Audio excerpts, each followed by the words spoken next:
Halo Zahra, Assalamualaikum Zahra.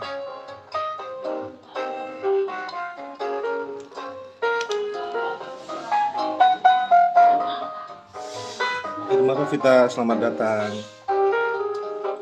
Waalaikumsalam Zahra. Fadila, selamat datang. Wildania, Assalamualaikum Wildan. Selamat datang di mata kuliah hukum pemerintahan daerah.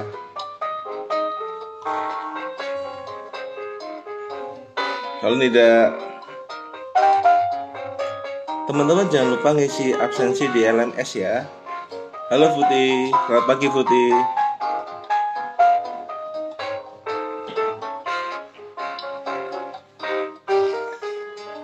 Teman-teman yang sudah datang di live kita, teman-teman silakan ngisi absensi terlebih dahulu di Learning Management System.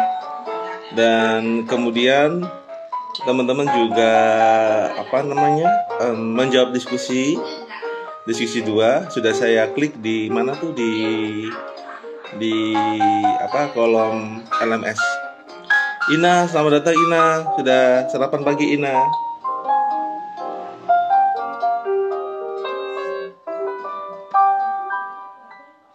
Selamat pagi Putih Gufron.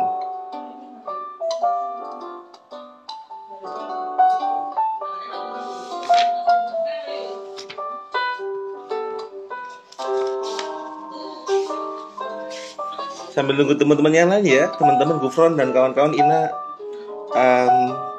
silakan ngisi LMS terlebih dahulu dan mungkin bisa menjawab diskusi.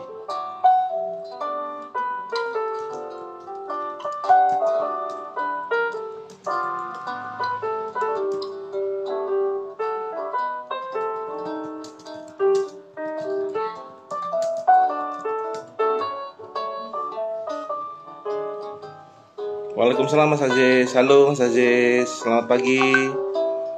Terima kasih sudah mampir Mas Aziz.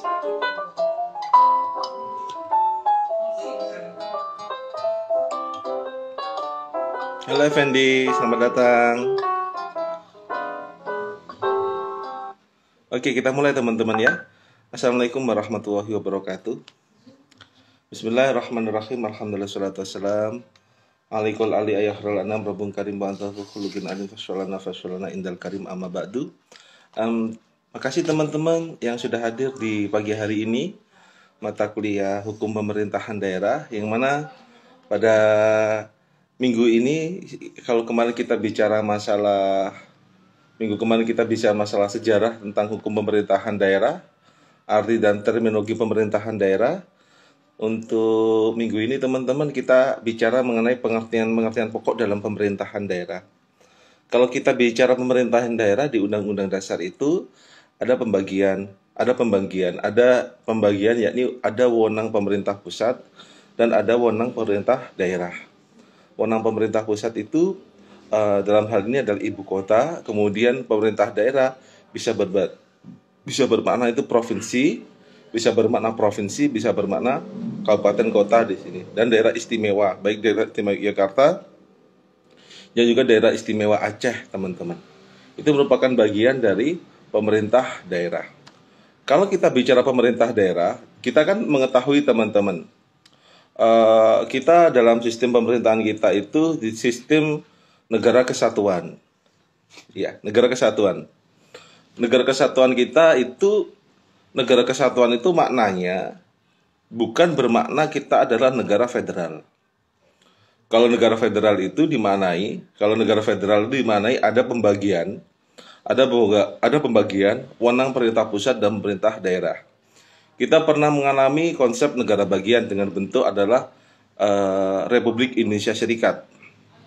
Republik Indonesia Serikat dengan konstitusi RIS. Dan juga kita ada namanya UUDS. Jadi negara-negara Indonesia itu dibagi menjadi negara-negara bagian dari tahun 1949 sampai 1959. Namun konsep negara bagian itu teman-teman kurang bisa berjalan maksimal. Karena kenapa? Karena memang penjalannya itu tugas-tugas pokok pemerintah pusat dan daerah itu kurang diatur dengan maksimal di situ. Karena kita, kalau teman-teman mengetahui negara bagian yang ada di Amerika Serikat itu Mereka itu kalau ada pemerintah apa? Pemerintah pusat dan juga negara bagian. Negara bagian itu polisi yang paling tinggi adalah di polisi atau chief itu ada di negara bagian.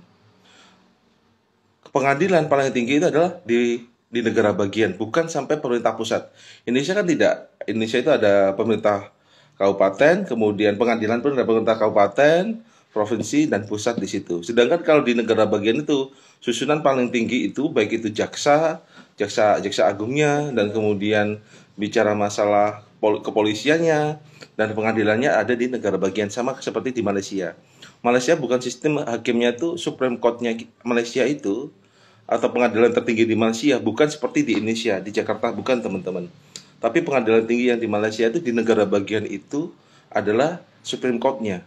Negara bagian Supreme Court kayak kita itu pengadilan tertinggi ada di Jawa Timur, itu Supreme Court-nya seperti itu, negara bagian kalau di Malaysia. Itu merupakan konsep perbedaan antara negara kesatuan dan juga negara federal. Prinsip kita teman-teman, prinsip kita itu bukan negara bagian, tapi kita adalah negara kesatuan di sini. Sebentar. Maaf Pak, anak-anak masih banyak yang tidak bisa absen LMS error. Kalau error itu penyebabnya websitenya crowded, terlalu banyak make. Saya sudah setting di absensi teman-teman jam 6 pagi sampai jam 6 pagi sampai jam 6 sore. Karenanya teman-teman bisa ngisi absensi antara jam 6 pagi sampai jam 6 sore. Silakan teman-teman pilih di situ. Mana yang teman-teman longgar. Pagi-pagi teman-teman, jam 6, setengah 7, teman-teman klik LMS,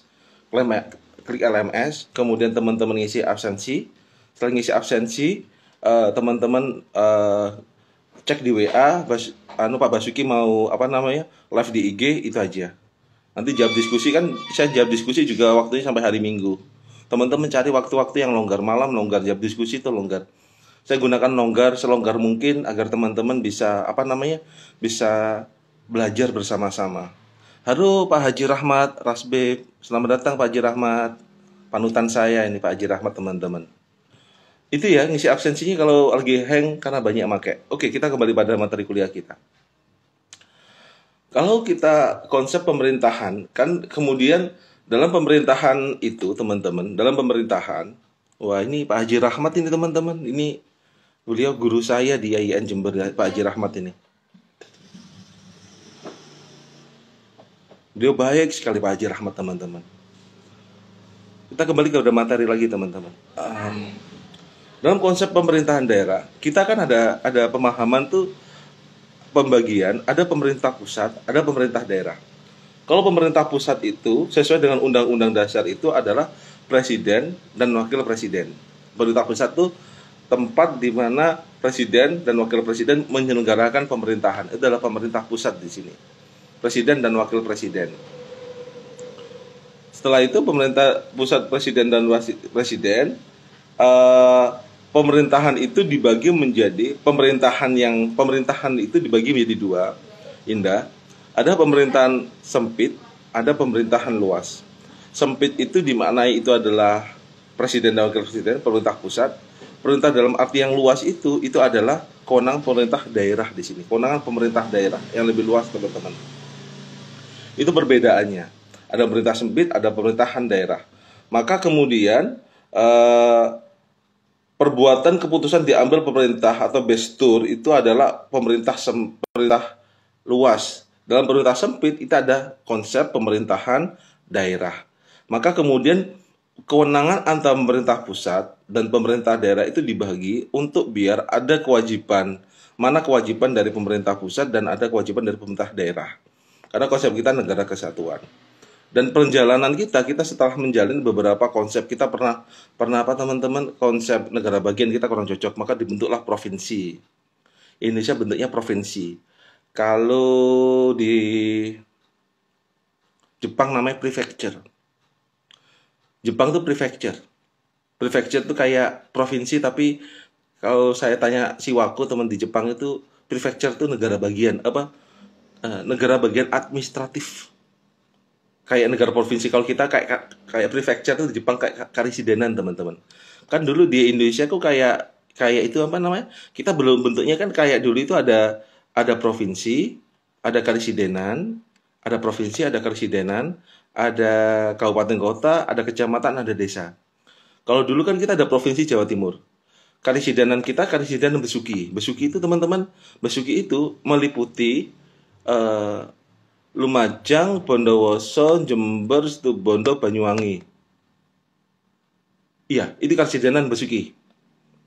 Tapi semenjak reformasi, karesidenan Basuki itu dihapus teman-teman. Ganti cuma Provinsi Jawa Timur, kemudian Provinsi Jawa Timur, karesidenan dihapus. Kalau dulu ada tapal kuda itu karesidenan Basuki, maka kan Basuki kalau teman-teman ke Situbondo kan Basuki maju tuh. Kayak apa ya? Kecamatan Basuki di Situbondo itu kayak kota, malah saya lewat di situ itu. Ya betul nggak? Kalau rumahnya teman-teman Basuki mungkin teman bisa lihat tuh. Apa Besuki itu kayak kota, kemudian kayak kota, karena dulu karesidenan Besuki itu apa ya, dianggap seperti pusat dari karesidenan di bawah dari provinsi. Semenjak reformasi, karesidenan Besuki itu teman-teman tidak dijalankan kembali. Oke, itu dulu. Kita menganut asas trias politika. Apa itu trias politika, Ifta? Trias politika itu pembagian kekuasaan eksekutif, legislatif, yudikatif, dan ada yang dinamakan dengan the state of auxiliary bodies, lembaga negara tambahan. Apa fungsi dari trias politika itu? Tujuannya itu adalah untuk check and balances. Apa itu check and balances, Azalia? Check and balance itu saling mengawasi dan saling mengimbangi. Itu adalah bagian dari check and balances, teman-teman. Bagian dari check and balances. Maka setelah ada check and balances ada eksekutif, ya ini presiden. Eksekutif ada presiden dan dibantu menteri-menterinya. Kemudian legislatif adalah DPR dan DPD. Kemudian yudikatif ada Mahkamah Agung dan Mahkamah Konstitusi, ya, Mahkamah Agung. Setelah ini teman-teman, ini kalau di pemerintah pusat ada presiden, ada presiden, ada presiden, ada DPR, kemudian ada Mahkamah Agung. Sedangkan kalau kita lihat pembagiannya di Indonesia, ada pemerintah daerah karena kita menganut asas otonomi daerah. Dalam pemerintah daerah itu ada pemerintah daerah provinsi atau daerah tingkat 1, kemudian ada kabupaten kota atau daerah tingkat 2. Yang mana kalau kita lihat pemerintah daerah provinsi, teman-teman, pemerintah daerah provinsi dipimpin oleh siapa? Gubernur. Kemudian gubernur itu adalah eksekutif. Legislatifnya siapa, teman-teman? Legislatifnya siapa? DPRD provinsi. Yudikatifnya siapa? Yudikatifnya siapa? Pengadilan tinggi, baik itu pengadilan tinggi agama, pengadilan tinggi negeri, albit, ataupun pengadilan tinggi tata usaha negara. Kemudian kalau pemerintah daerah, kan kita ada pemerintah daerah provinsi, pemerintah daerah kota. Di mana letak pemerintah desa? Pemerintah desa itu ada di bagian desa, di bawah, bukan masuk dalam lingkup pemerintahan daerah, tapi adalah pemerintah desa. Karena pemerintah desa itu adalah di bawah dari kewenangan pemerintah daerah, kabupaten kota gitu loh. Pemerintah daerah, kabupaten kota. Kalau teman-teman ada pertanyaan langsung tulis aja ya. Mungkin absen bisa menggunakan grup WA, banyak errornya, soalnya gimana gitu. Enggak, tetap. Ferry tidak gunakan grup WA, tetap di LMS. Bijak gunakan LMS. Ferry cek di grup WA tadi. Ferry mungkin absen bisa menggunakan grup WA, banyak errornya, soalnya gimana gitu. Jadi Ferry ngisi absensi tetap di Learning Management System LMS. Dan kemudian LMS itu saya sudah setting Ferry antara jam 6 pagi sampai jam 6 sore. Kalau hari ini itu LMS error. Cari waktu-waktu senggang pagi ataupun sore ataupun jam 12 itu sepi-sepi. Ya, teman-teman jangan maksa Haidar untuk tetap Ferry, saya baca WA kamu loh Ferry. Ngisi absensi Ferry tetap di LMS Ferry, bukan di grup WA. Karena kenapa? Biar terekod Ferry. Dan kemudian Ferry kan antar jam 6 pagi Ferry. Saya chattingnya jam 6 pagi Ferry sampai jam 6 sore. Ferry tolong nanti ambil, kalau Ferry bangun pagi jam 6 bisa langsung ngisi absensi Ferry. Jam 6 pagi bangun, kemudian setengah 7 langsung klik LMS, Ferry klik kehadiran. Karena Ferry, kalau kita itu tidak gunakan LMS, saya itu kesusahannya itu merekod. Kalau via grup WA, kemarin itu ada grup WA, saya ngisi absen satu-satu, kita kesusahan karena ada nama di grup WA namanya itu namanya itu siapa, di absensi nggak ada namanya karena namanya gaul gitu loh. Saya jadi agak kesusahan di situ teman-teman. Namanya gaul di IG ataupun di grup WA, saya masuk di LMS, namanya siapa ya ini ya? Namanya siapa gitu. Itu teman-teman, maaf ya, absensi tetap di LMS. Karena waktu saya panjang 12 jam ngisi absensi, silakan teman-teman ambil antara jam 6 pagi sampai jam 6 sore. Dan kemudian menjawab diskusi, saya akhiri diskusinya sampai sampai hari Minggu. Silakan teman-teman kemudian ambil waktu itu. Baik itu hari ini kan hari Kamis ya. Kamis, Jumat, Sabtu, Minggu. Antara itu teman-teman silakan ambil waktunya. Oke, ini kita ada pertanyaan dari Elfitria. Izin bertanya Bapak, mengapa perlu adanya otonomi daerah dalam sistem penyelenggaraan administrasi pemerintahan? Makasih. Fitria gini, kita kan ada kewenangan, kembali pada materi kuliah lagi teman-teman. Kita ada kewenangan pemerintah pusat dan pemerintah daerah. Di situ kemudian kita ada trias politika, eksekutif, legislatif, yudikatif.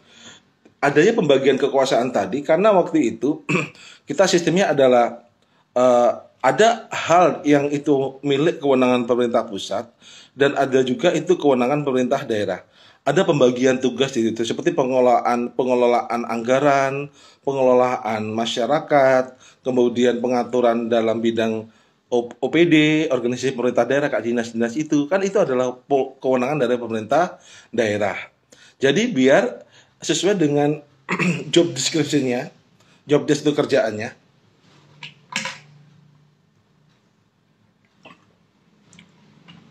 Sesuai dengan job desk-nya teman-teman, maka kemudian dengan adanya pembagian kekuasaan antara pemerintah pusat dan pemerintah daerah dalam otonomi daerah, maka kemudian daerah itu bisa berkembang. Lihat ya Fitria. Kan dulu itu kasus otonomi daerah itu kan apa yang dimaksud dengan otonomi daerah? Daerah itu seperti negara bagian. Karena waktu itu setelah reformasi dianggap sistem sentralisasi itu yang berkembang cuma Jakarta, Fitria. Semua hal, Papua, pajak masuk ke pusat. Dari Kalimantan masuk ke pusat, yang berkembang cuma Jawa. Di luar Jawa itu kurang berkembang. Semenjak itu ada namanya asas otonomi daerah atau desentralisasi. Pembagian kewenangan antara pemerintah pusat dan pemerintah daerah di sini. Pemerintah pusat dan pemerintah daerah. Setelah itu ada kewenangan pemerintah pusat dan pemerintah daerah, teman-teman. Di situ kemudian ada pembagian mana dikelola oleh pusat dan mana dikelola oleh daerah. Seperti kayak PAD, pendapatan asli daerah. Teman-teman pernah ke Bromo nggak? Bromo itu kan kalau masuk itu ada berapa ya? Bromo kalau masuk itu hari 30.000 atau berapa? Itu bukan masuk ke pusat. Itu masuk dalam retribusi daerah. Retribusi daerah masuk dalam apa teman-teman? PAD, pendapatan asli daerah. Setelah pendapatan asli daerah nanti menjadi APBD, anggaran pendapatan belanja daerah.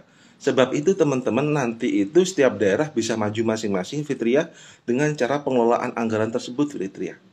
Maka gaji PNS pun antara DKI Jakarta sama Jawa Timur sama daerah istimewa Jakarta itu juga beda. Karena kenapa? PAD-nya berbeda. Daerah, kalau kita lihat teman-teman kerja ya. Kalau kerja kan kita ada namanya upah UMK, upah minimum kabupaten. Upah minimum kabupaten teman-teman itu disesuaikan dengan daerahnya Fitria. Kenapa kalau daerahnya? Kalau di Malang kalau di Pasuruan tuh UMK-nya itu sekitar 3.200.000. Kalau di Jember tuh 1.600.000, 1.800.000. Di Lumajang itu 1.400.000. Apa yang menyebabkan UMK berbeda? Pemasukan daerah Fitria juga berbeda daerah.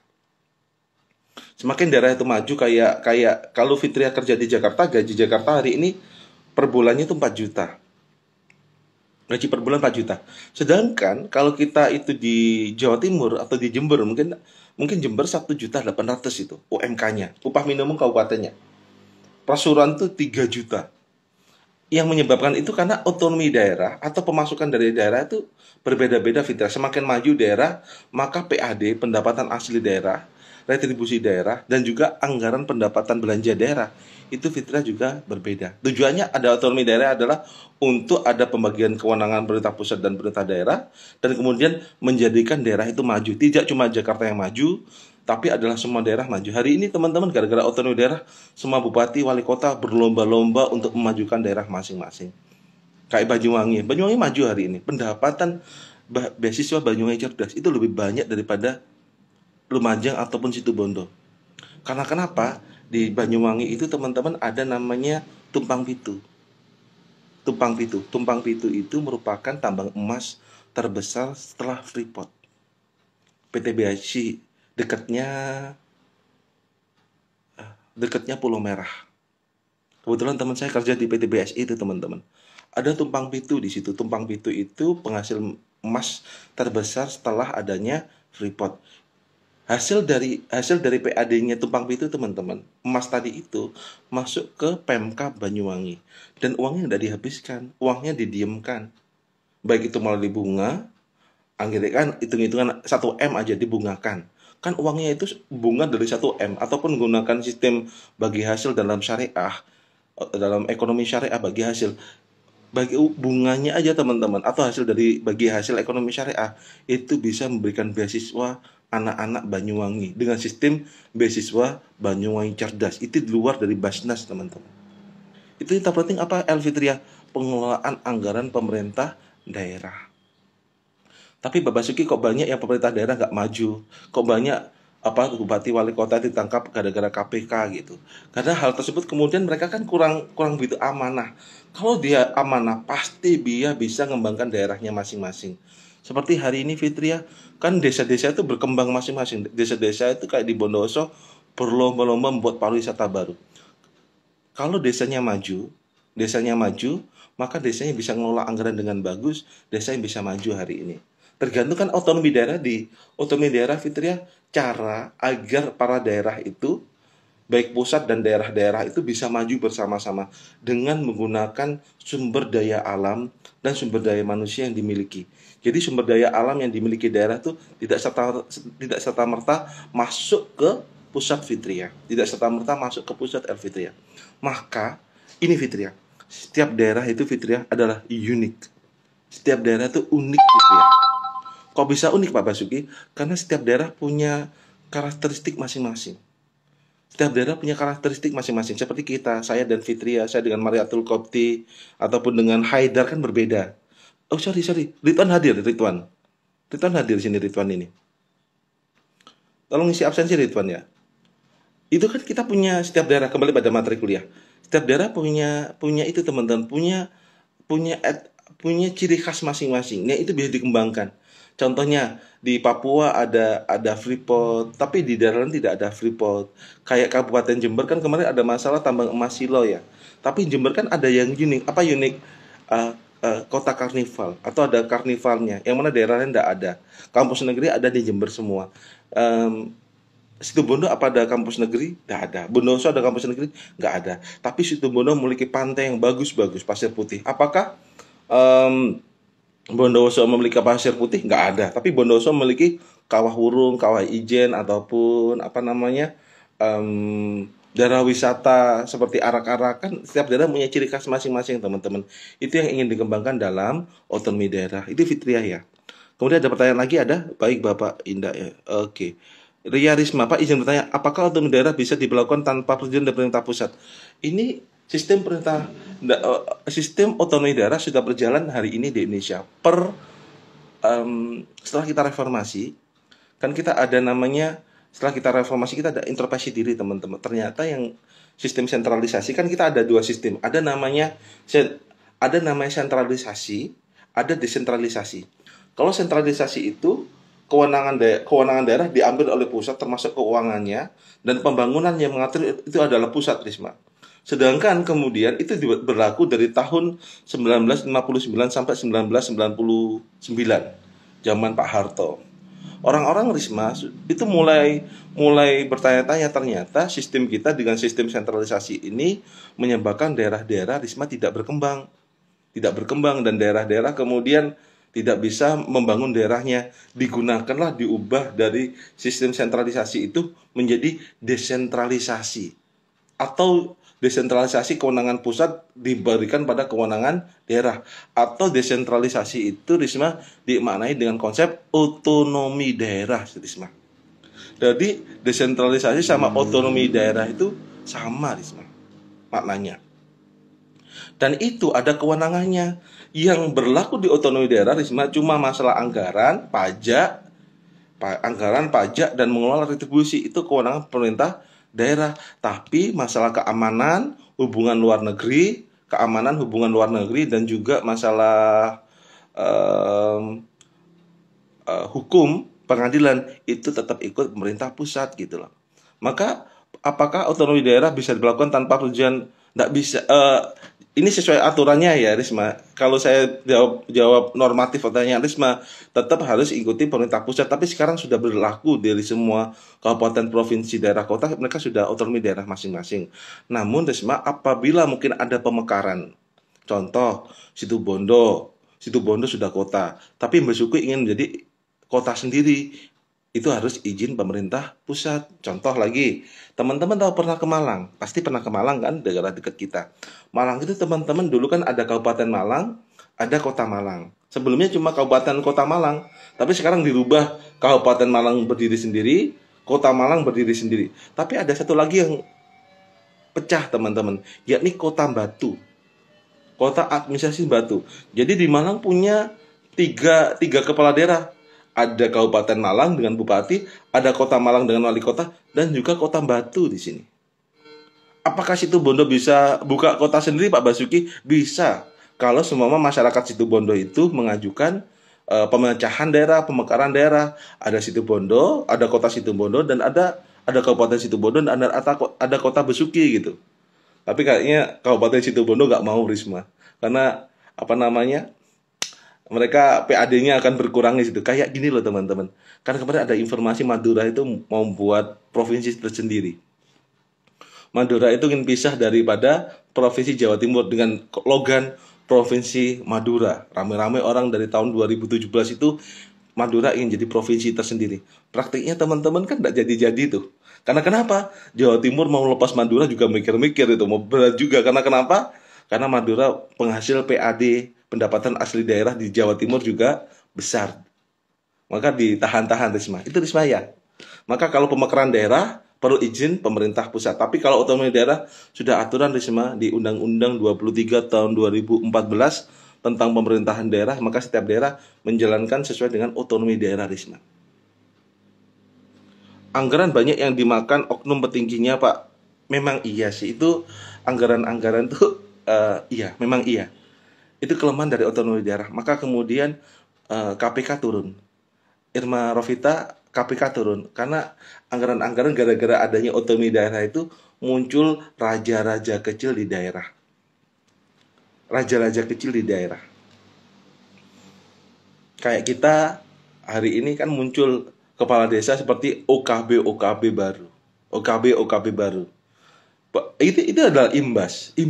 Tapi kalau kita diambil ke pusat sentralisasi juga, Irma, yang rasakan juga cuma pusat aja, dimakan juga oleh oknum juga gitu loh.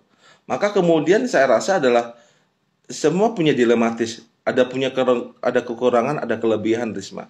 Sentralisasi ada kekurangan, kemudian sistem desentralisasi juga punya kekurangan karena anggaran dimakan oleh petinggi. Tapi sebenarnya, Risma, kalau pemimpin bagus otonomi daerah itu maju, Risma. Tergantung pemimpinnya, Risma. Masyarakat, Risma, hari ini semakin lama semakin maju. Tidak cuma kalau kita bicara hukum pemilu kemarin ya, kita hukum pemilu pilkada itu kan orang-orang itu kayak apa ya? Lihatnya itu karismatiknya pemerintah daerah itu. Pokoknya dukung, pokoknya cakna siapalah, pokoknya harus A, pokoknya harus B. Mereka kan kayak pasukan berani mati, semangat terus teman-teman. Tapi kalau mereka itu semakin hari, saya lihat anak muda semakin dewasa. Banyak hari ini pemimpin muda semua, termasuk mungkin depan-depan saya semua ini teman-teman Irma dan kawan-kawan mungkin yang ikuti kelas saya, calon pemimpin di daerah mereka masing-masing, di daerah teman-teman semua. Karena hari ini jadi pemimpin banyak yang muda-muda. Saya rasa kok mulai berkembang teman-teman, kayak kemudian di Pasir, di Penajam, di Kutai, itu mulai maju teman-teman. Di Banyuwangi kan anak muda-muda semua. Kemudian di Trenggalek itu banyak anak mudanya teman-teman. Daerah itu maju. Dimakan pasti ada. Tapi kan ada hukum di situ Irma. Ada hukum, ada pengawasan, ada controlling. Kan enggak serta-merta otonomi daerah Risma itu dibebaskan Risma. Tidak. Tapi otonomi daerah berjalan, tapi tetap ada controlling, ada pengawasan. Siapa yang ngawasi Risma? Adalah provinsi. Kabupaten kota yang ngawasi provinsi. Provinsi yang ngawasi siapa Risma? Mendagri, Menteri Dalam Negeri Risma. Tetap ada kontrol Risma. Kalau yang ngawasi anggaran siapa Risma? KPK. Ada KPK, ada BPK. Maka kemudian setiap daerah itu ada namanya WTP, wajar tanpa pengecualian. Daerah itu setiap tahun itu wajib melaporkan laporan keuangan Irma. Dan itu kemudian yang menganalisis anggaran siapa Risma? BPK, Badan Pemeriksa Keuangan. Kalau BPK mengeluarkan WTP, wajar tanpa pengecualian laporan anggarannya, berarti daerah itu bersih dari penyalahgunaan anggaran Irma. Tapi yang mengeksekusi siapa semama adanya korupsi? KPK. Maka tetap diawasi Irma. Oknum pasti ada, tapi kan yang penting adalah pengawasan Irma. Banyuwangi mana suaranya? Wah Mas Ferry, dijadikan investasi emas, mantul tuh Pak. Iya memang betul itu. Tergantung pemimpinnya Pak. Wah ini kalau Elisa Najwa Himayah tergantung pemimpinnya Pak. Wak. Berarti bisa jadi Elisa ini curhat Kabupaten Situbondo mungkin. Kabupaten Situbondo. Muzawaki. Oke. Azahra 3934 bertanya. Pak mau bertanya. Apa hubungannya otonomi daerah dengan pembangunan daerah? Nah sambil minum teman-temannya. Ada hubungan antara otonomi daerah. Kan gini, ada otonomi daerah, pembagian kewenangan pemerintah pusat dan pemerintah daerah. Maknanya pemerintah daerah itu menggunakan anggarannya, baik itu PAD pendapatan asli daerah. Kan daerah dapat uang dari mana? Kabupaten dapat uang dari mana? Dari retribusi. Retribusi apa Bapak Suki? Bisa dari hotel, rumah makan, tempat wisata, pajak, parkir itu masuk, parkir sepeda motor teman-teman masuk retribusi daerah. Pasir Kak di Lumajang masuk retribusi daerah. Karena itu setelah dikumpulkan teman-teman itu menjadi PAD, pendapatan asli daerah. Pendapatan asli daerah berapa kemudian masuk dalam APBD, anggaran pendapatan belanja daerah. Uangnya didistribusikan, uang dari PAD tadi didistribusikan Azahra untuk pembangunan daerah. Pembangunan daerah itu ada dua, ada yang gunakan bantuan dari pusat, ada yang gunakan anggaran dari pusat, dan ada yang mengelola anggaran dari pendapatan asli daerah. Kelemahannya Azahra, kalau kita menggunakan bantuan dari pemerintah provinsi dan pemerintah pusat, kita harus ada laporan. Kalau nggak ada laporan, kita dianggap korupsi nanti. Atau kita dianggap kemudian penyalahgunaan anggaran. Maka banyak kepala daerah yang kena kasus korupsi karena menggunakan uang ini tanpa yang jelas gitu. Tapi kalau mereka gunakan pendapatan asli daerah dengan sebaik-baiknya, daerah itu Azahra bisa maju. Maka kemudian daerah-daerah maju itu Azahra tergantung dari pendapatan asli daerahnya. Azahra bandingkan jalan yang ada di setiap daerah ya, jalan raya di Kabupaten Jember, Banyuwangi, Bondowoso, Situbondo bagusan mana? Kalau ke arah-arah Bondowoso jalan bagus. Situbondo lumayan lah. Situbondo lumayan. Tapi dibanding Banyuwangi masih banyak bagus Banyuwangi untuk jalan teman-teman. Kenapa? Karena pembangunan daerah atau PAD-nya Azahra lebih banyak Banyuwangi gitu. Lumajang aduh jalannya banyak rusak. Jalannya, tapi hari ini sudah diperbaiki.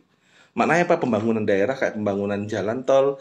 Ada kan pembangunan ada yang kewenangan pusat, dan jalan tuh ada jalan provinsi, ada jalan kabupaten kota, ada jalan pusat gitu. Kalau antar provinsi itu kewenangan pemerintah pusat pembangunannya. Tapi kalau di desa-desa itu adalah kewenangan dari pemerintah daerah. Dan uangnya diambil dari mana? Dari otonomi daerah atau APBD, anggaran pendapatan belanja daerah Azahra.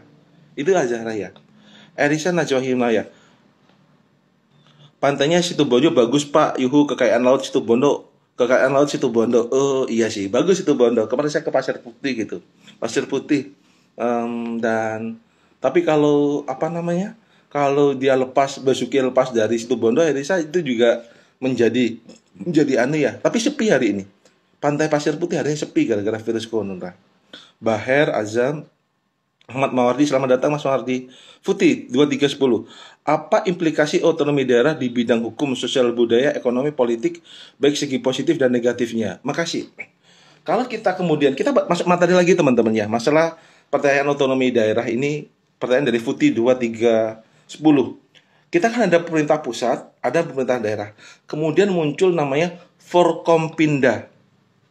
Forkompinda, apa itu Forkompinda? Forum Komunikasi Pimpinan Daerah. Apa itu Forum Komunikasi Pimpinan Daerah? Jadi ada bupati, kemudian ada Dandim, Komandan Kodim, ada Kapolres, ada Kemenak, ya, ada Kemenak. Kemudian ada KPU, ada Bawaslu. Yang mana antara hubungan baik juga dan juga pengadilan agama dan Kalapas. Hubungan antara bupati dengan Dandim dan juga Kapolres itu bukan bawahnya, tapi Forum Komunikasi Pimpinan Daerah. Setingkat, termasuk DPRD, setingkat teman-teman. Setingkat. Namun, hubungan bupati dengan kepala dinas pendidikan, dinas PU, dinas kesehatan, rumah sakit umum, itu adalah bupati sebagai memimpin dinas-dinas ini. Sedangkan hubungan antara bupati dengan Kapolres, ketua pengadilan agama, ketua pengadilan negeri, ketua DPRD, kemudian kepala Kemenak, itu adalah Forkompinda, Forum Komunikasi Pimpinan Daerah, sederajat teman-teman. Karena kenapa? Bupati pada rakyat, sedangkan kalau Kapolres itu kewenangannya ada di Kapolsek, Babinsa, dan juga Kapolres punya kewajiban pada Kapolda Provinsi dan juga Kapolri. Namanya Forkompinda. Komandan Kodim, kewenangannya ada di Koramil dan juga tentara yang di desa, dan kewajiban dari Komandan Kodim itu, Dandim melaporkan pada wilayah provinsinya, Kodam, kewajibannya melapor ke siapa teman-teman? Pada Jenderal TNI. Itu namanya Forum Komunikasi atau Forkompinda, Forum Komunikasi Pimpinan Daerah teman-teman. Jadi ada yang flat, ada yang ke bawah. Jadi jangan dianggap Kapolri itu anak buah bupati, enggak. Sederajat. Cuma forum komunikasi dan kewajibannya Kapolres itu pada Kapolsek dan juga Babinsa di bawahnya. Tujuan sama untuk mengatur masyarakat, tapi kan kita ada namanya Forum Komunikasi Pimpinan Daerah teman-teman. Mereka berdiri sendiri di situ. Dengan cara Forkompinda ini membuat daerah-daerah itu maju teman-teman. Dengan cara seperti ini daerah-daerah itu maju. Jadi daerah-daerah tidak terpaku pada bupati. Polisi bisa maju, maka saling mensupport. Tentara bisa maju, pengadilan negeri bisa maju, karena mereka punya tupoksi masing-masing, Futi. Dalam bidang hukum apakah bupati bahas hukum? Enggak, bupati sebagai kepala daerah. Hukum diatur oleh Kapolres dan juga pengadilan negeri, pengadilan agama. Kemenak bahas cuma masalah Kemenak itu mengatur madrasah di bawah Kemenak dan juga adalah masalah kelembagaan. Bukan jadi Kemenak itu bukan di bawah bupati, bukan. Kemenak berdiri sendiri dan Kemenak itu sentralnya itu pada Kemenak provinsi dan Kemenak pusat teman-teman. Itu merupakan bagian dari otonomi daerah. Ekonomi politik lah. Politik ada di mana teman? Di eksekutif. Eksekutif itu apa? Eksekutif adalah bupati wali kota. Kalau di Jember eksekutifnya adalah bupati. Legislatifnya siapa? DPRD, ketua DPRD. Itu namanya Forum Komunikasi Pimpinan Daerah, Futi. Maka setiap daerah, kalau urusan hukum diurusi oleh Kapolres, pengadilan negeri, Dandim, gitu. Urusan politik diatur oleh siapa, Futi? Diatur oleh politik, diatur oleh bupati dan juga DPRD khususnya. Karena DPRD lembaga politik, teman-teman.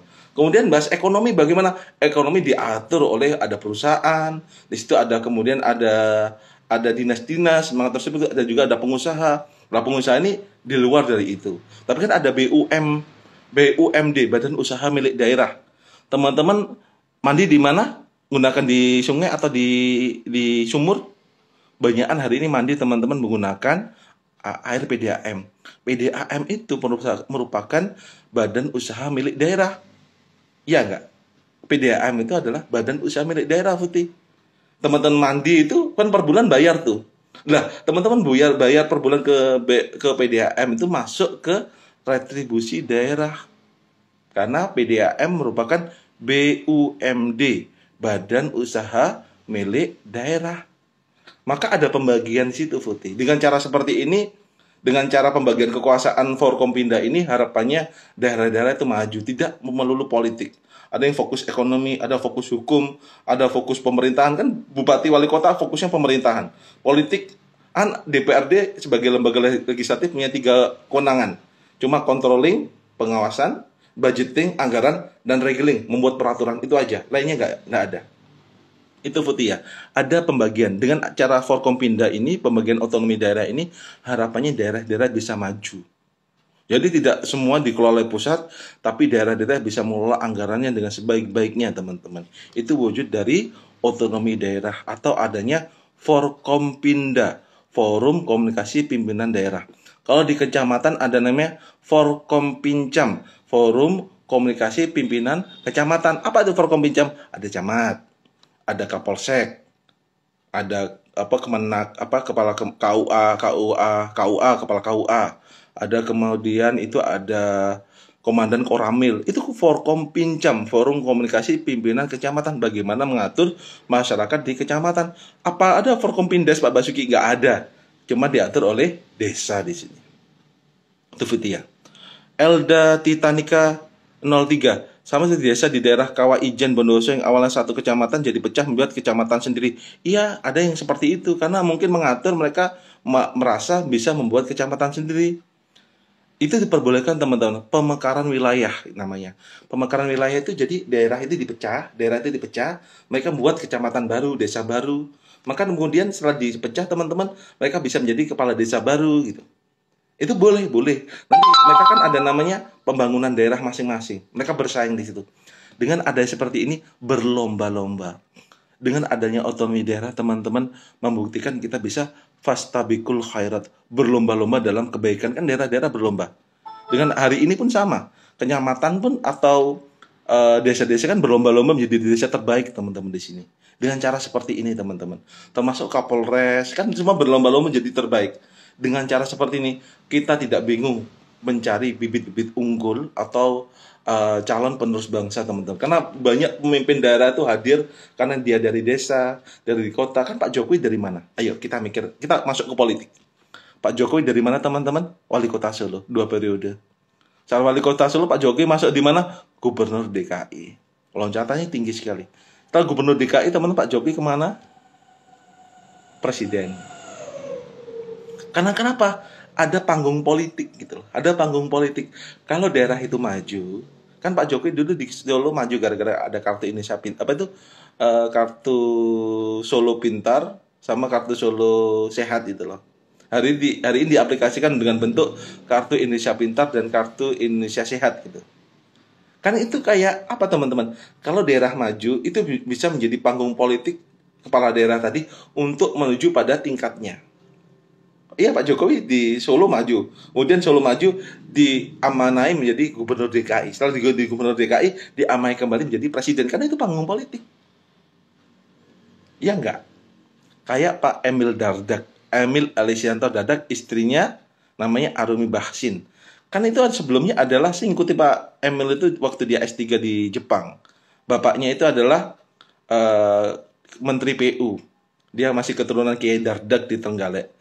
Dia jadi Bupati Trenggalek termuda, usia 32. Istrinya namanya Arumi Bahsin. Sekarang Pak Emil Dardak itu sebagai Wakil Gubernur Provinsi Jawa Timur. Kan ada panggung politik, teman-teman. Karena daerah maju diangkat kembali. Sama kayak kemarin Pak Anas. Pak Anas kan Bupati Banyuwangi. Digadang-gadang jadi Wakil Gubernur mendampingi Gus Ipul. Tapi kemudian Pak Anas mundur. Kan itu panggung politik, teman-teman. Kalau desanya maju, kalau hari ini desanya maju, itu panggung politik gitu loh. Untuk bisa nyalon sebagai DPRD, kabupaten kota, atau menjadi bupati gitu. Itu panggung politik, Elda. Andi 21, halo Andi. Halo Andi. Andi 21 _ mengenai keuangan daerah, Dengan revisi 2 kali Undang-Undang Otonomi, apakah kebijakan pertimbangan keuangan antara pusat dan daerah sudah dilaksanakan dengan sebaik-baiknya sesuai dengan kondisi kebutuhan? Makasih Mas Andi. Kita pertama Undang-Undang Otonomi Daerah tahun 2004. Kemudian diubah kembali menjadi Undang-Undang 23 tahun 2014 Mas Andi. 2014 itu kemudian mengatur keuangan otonomi daerah. Pertimbangan keuangannya, mana keuangan yang diatur oleh pemerintah pusat dan mana yang diatur oleh pemerintah daerah. Ada pajak yang masuk pemerintah pusat dan ada pajak yang masuk PAD, pendapatan asli daerah, yang menjadi APBD, pendapatan belanja daerah. Hari ini pelaksanaannya APBD khususnya daerah-daerah maju sudah bisa berkembang dengan pengelolaan anggaran kemajuan daerah. Kan daerah itu setelah mereka dapat PAD, dapat keuangan, kan mereka kelola teman-teman untuk membangun daerahnya hari ini. Walaupun prakteknya Andi, daerah-daerah keuangannya itu ada yang masih disalahgunakan oleh oknum, contoh memperkaya diri sendiri, kemudian memperkaya keluarganya, itu ada Andi. Dengan banyak versi, contoh saya sebagai bupati, saya bangun yayasan, maka uang-uang kan harus masuk yayasan tuh. Masuk, saya bangun sekolah, saya bangun pesantren. Maka kemudian uang yang saya punya saya kelola untuk bangun saya sendiri, itu ada Andi.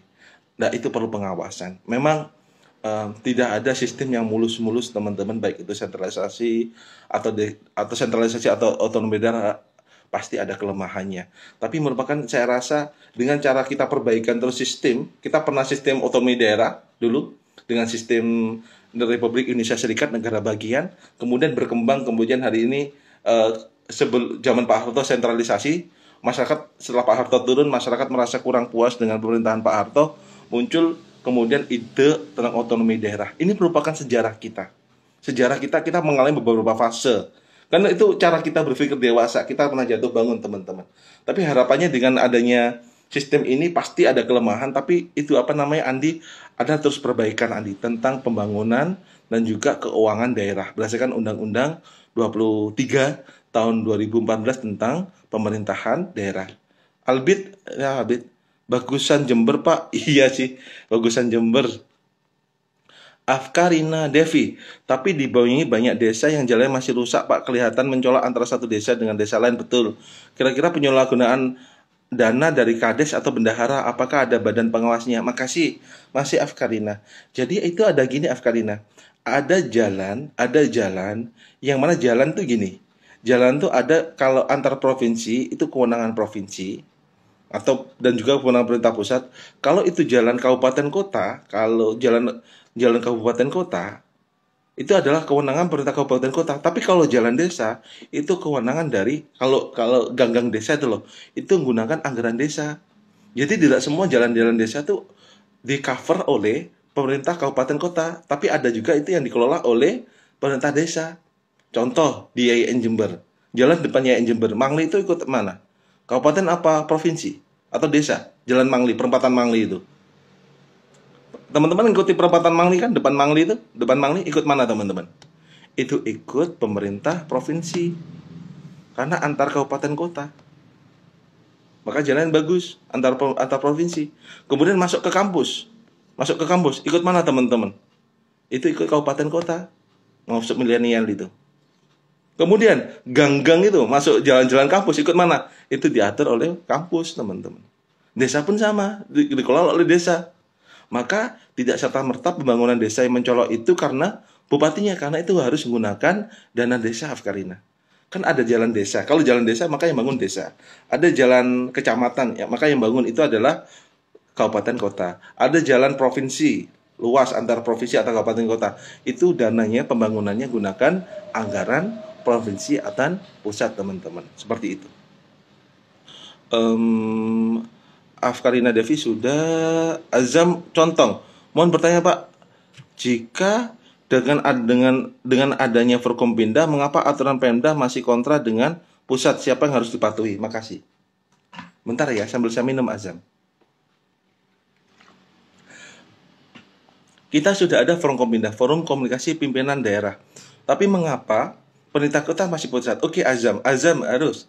Azam itu hierarki perundang-undangan Azam seperti apa? Hierarki perundang-undangan Azam, kita bahas peraturan ya. Ada Undang-Undang Dasar pertama, yang paling tinggi Undang-Undang Dasar. Kedua apa teman-teman? TAP MPR. Ketiga apa? Undang-undang atau Perpu. Ketiga apa teman-teman? Keempat setelah di bawah undang-undang atau Perpu apa teman-teman? PP, peraturan pemerintah. Setelah PP apa? Albit? Setelah PP Perpres. Setelah Perpres apa? Andi? Halo Andi, setelah Perpres apa Andi? Bawa Perpres Andi? Perda provinsi. Setelah perda provinsi kemudian apa Wildania? Setelah perda provinsi apa Wildania? Perda kabupaten kota. Maka kalau kita bicara daerah ada namanya perda kabupaten kota. Kenapa perda dengan undang-undang seringkali berbeda? Karena adanya kurangnya pemahaman tentang pembentukan perda gitu. Kan ada banyak hari ini undang-undang yang tidak sejalur teman-teman. Undang-undang itu perda bertentangan dengan undang-undang pusat yang oleh Pak Cahyokumolo dan Mendagri sebelumnya itu oleh Pak Jokowi sudah dibubarkan perda yang bertentangan dengan undang-undang di atasnya itu. Itu sudah karena setiap daerah bisa membuat undang-undang masing-masing Mas Azam, bisa membuat peraturan masing-masing.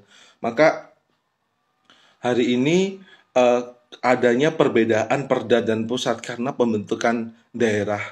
Orang-orang jarang ahli dalam membuat peraturan daerah. Banyak perda-perda itu bertentangan dengan undang-undang di atasnya karena kenapa? Mereka tidak ahli dalam pembentukan legal drafting, pembuatan undang-undang. Trust me. Asal buat aja tanpa melihat undang-undang di atasnya. Dan itu memang nggak mudah. Karena ahli-ahli dalam pembuatan undang-undang, dalam pembuatan konon Azam itu sedikit Azam, tidak banyak yang ahli dalam pembuatan konon di sini. Memang harus patuh iya, tapi tidak banyak orang ahli dalam pembuatan undang-undang, sekali miss juga Azam. Maka kemudian perda pun harus dievaluasi. Karena banyak perda itu bertentangan dengan undang-undang di atasnya. Perda pun harus dievaluasi teman-teman. Itu Mas Azam ya. Daniel Alves. Loh, kok ada Daniel Alves? Ternyata Daniel Alves pemain Barcelona juga ikut IG live saya kah? Saya nggak dapat kartu Pak, Anda kurang beruntung lah tadi itu. Aufa di Artita. Mohon bertanya Pak, ada beberapa orang mencalonkan sebagai calon legislasi yang bukan sebagai sarjana hukum, bahkan dari sarjana teknologi informasi. Calon legislasi. Sebenarnya itu hak sih. Jadi di undang-undangnya itu dia baik calon hukum, baik dia bukan dari sarjana hukum atau sarjana lain punya hak bisa mencalon sebagai legislasi pembuatan undang-undang. Afkarina. Tapi di situ kan ada namanya staf ahli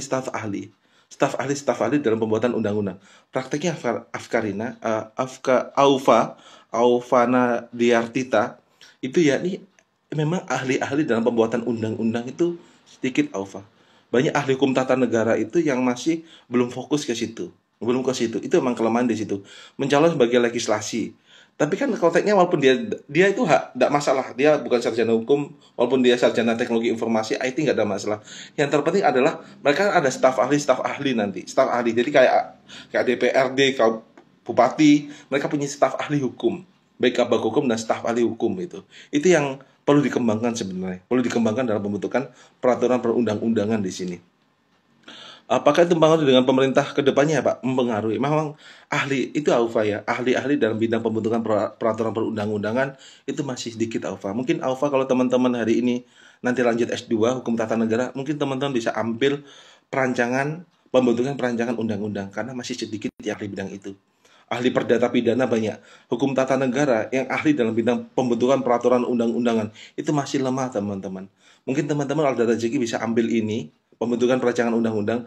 Nanti teman-teman proyeknya adalah membuat undang-undang perda provinsi kabupaten kota, namanya adalah legislative drafter, pembuat perancang legislatif peraturan. Itu peluangnya masih cukup besar. Jarang orang yang bisa. Perdes itu membuatnya apa? Asal comot. Padahal harus melalui proses. Karena kenapa? Jarang orang ahli dalam perancangan undang-undang dan juga perancangan desa di sini. Yang saya itu yang ahli hari ini adalah cuma satu. Profesor Widodo Eka Cahyana, dosen pembimbing saya. Hari ini beliau ada sebagai Dirjen Peraturan Perundang-undangan Kemenkumham, dosen pembimbing saya. Ini bukunya. Kebetulan beliau adalah dosen pembimbing saya, teman-teman. Hari ini beliau sebagai Direktur Jenderal Pembuatan Peraturan Perundang-undangan. Permen, undang-undang semua melalui Prof. Widodo semua. Dan itu adalah masih jarang yang bisa, teman-teman. Mungkin teman-teman mau mendalami itu, monggo. Karena itu peluangnya masih cukup bagus itu loh. Perda Kabupaten, oke. Dokter Faida punya rumah sakit jadi anggota legislatif. Iyalah, rumah sakit milik Ibu Faida. Saya kembali pada Mas Ajam Contong. Jika bukan orang asli daerah tersebut, apa boleh mencalonkan diri jadi pemimpin di daerah lain, Pak? Boleh. Boleh, teman-teman. Boleh. Undang-undang memperbolehkan. Undang-undang memperbolehkan. Haji Hendi KTP-nya apa? Iya. Boleh, teman-teman.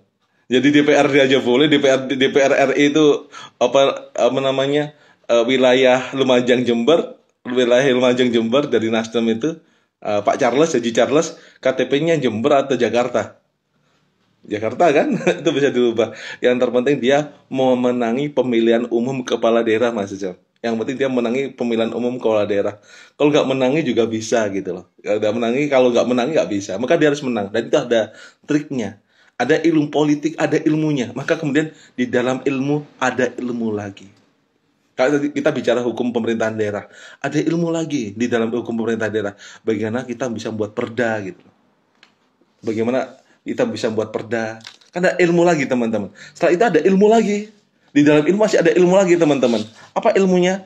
Bagaimana kita kemudian bisa menjadi perancang undang-undang, ilmu lagi di sini. Ini ada buku bagus tentang problematika pembentukan perda. Karya dari Prof. Eni Purbaningsih, teman-teman bisa pelajari. Bisa cari di Ini bukunya bagus. Disertasi beliau bagaimana membentuk peraturan daerah. Karena banyak peraturan daerah itu bertentangan dengan peraturan daerah di atasnya. Perda dan undang-undang, perda provinsi dan undang-undang. Teman-teman bisa pelajari miliknya Prof. Eni Purbaningsih, undang-undangnya. Itu Mas Azam ya. Itu kelemahan kita. Oke. Otonomi daerah sudah, daerah otonomi daerah sudah, sentralisasi sudah ya, desentralisasi sudah. Desentralisasi itu penyerahan urusan pemerintahan oleh pemerintah pusat kepada daerah otonom berdasarkan asas otonomi daerah di sini.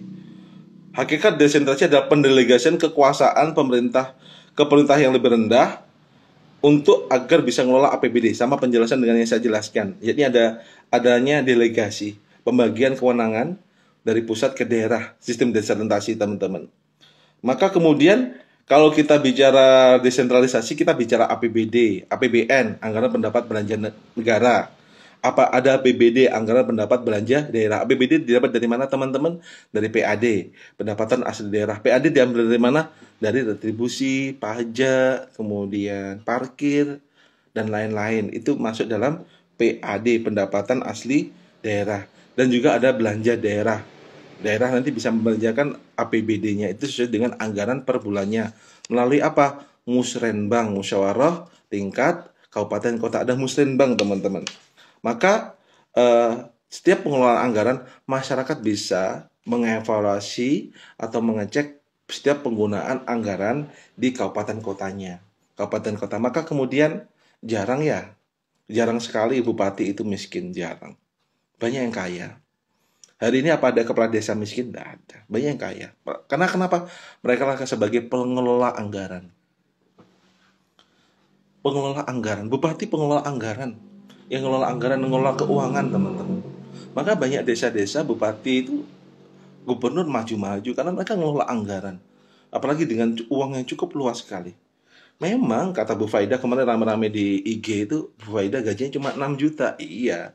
Tapi setiap tanda tangan itu bisa 10 juta, 20 juta tanda tangan pengesahan. Bupati itu tanda tangan, teman-teman, jutaan lah tanda tangan itu. Ada anggaran perjalanan, ada, teman-teman. Maka teman-teman jangan takut bermimpi jadi bupati, jadi kepala daerah gitu kan, atau jadi istrinya jadi apa? Gubernur. Teman-teman jangan takut bermimpi karena mimpi itu yang mendrive kita menuju ke situ. Bisa difoto cover bukunya Pak, di share di grup. Siap Fani, nanti saya share ya. Buku ini sama buku Prof. Eni Purbaningsih. Teman-teman, materi saya sudah saya cukupi dulu ya, karena saya jam 9:30 akan ngajar lagi logika dan penerapan hukum. Kalau teman-teman bertanya, silakan bertanya via WA group. Nanti fotonya, covernya saya foto. Teman bisa fotokopi ataupun cari di PDF-nya. Makasih sudah hadir. Assalamualaikum.